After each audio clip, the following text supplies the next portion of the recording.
Every hour, someone in the UK is told they have Parkinson's. But new research released today shows that almost half of those diagnosed still face regular discrimination because of their condition. Joining me today to help explain what living with Parkinson's is like, as well as how you can help eradicate the common misunderstandings around it, is Jane Asher, President of Parkinson's UK, Mark Worsfold, who's had the condition for 4 years, and Valerie Buxton, Director at Parkinson's UK. Welcome. Valerie, first of all, do we as a nation have a good understanding of Parkinson's? What has the research shown? Well, I think this survey really shows the extent that there's a lack of public understanding of the condition and the impact that lack of awareness has on people affected.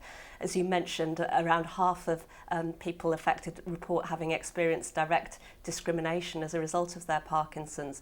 The survey also showed that about a third felt isolated because they feel fearful of going out in public, and over half of those said that that fearfulness and anxiety was a facet of their daily lives. Gosh. And Jane, in your experience of people living with the condition, what are the common misconceptions, would you say? I think the public generally tends to think that Parkinson's is just a bit of a shake, a little tremor, perhaps an inevitable part of ageing, that it's always elderly people that have it and so on. And it couldn't be more wrong. It's far, far more than that.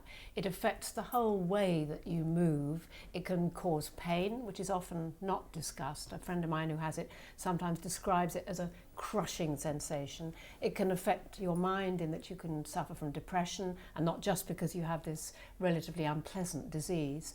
And it can also affect the muscles of the face, so that you can acquire something which is known as the mask of Parkinson's, where it's hard to smile, perhaps to react, to frown, to laugh, and people may think, oh, that person's really bored or grumpy or got no sense of humour, and so on. So there are a lot of misconceptions about the way the disease presents itself.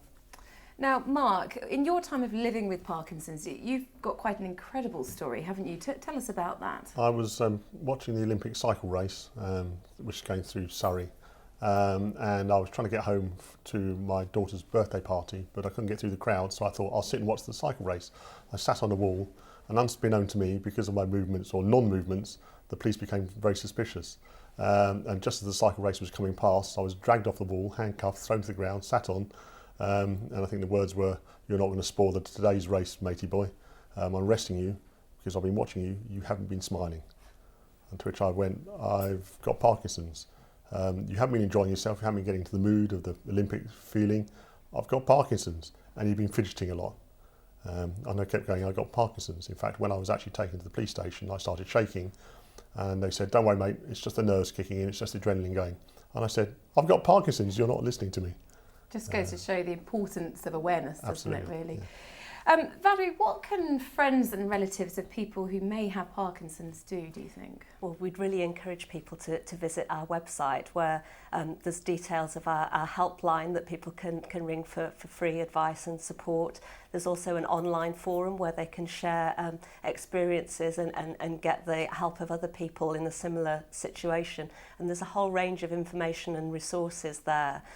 But in terms of public awareness, what we're really wanting people to do is to start to put themselves in the shoes of people affected by Parkinson's. And there's some tips on our website to help people do that and respond in a more understanding and insightful way to people with the condition. So there's plenty of help out there, isn't there?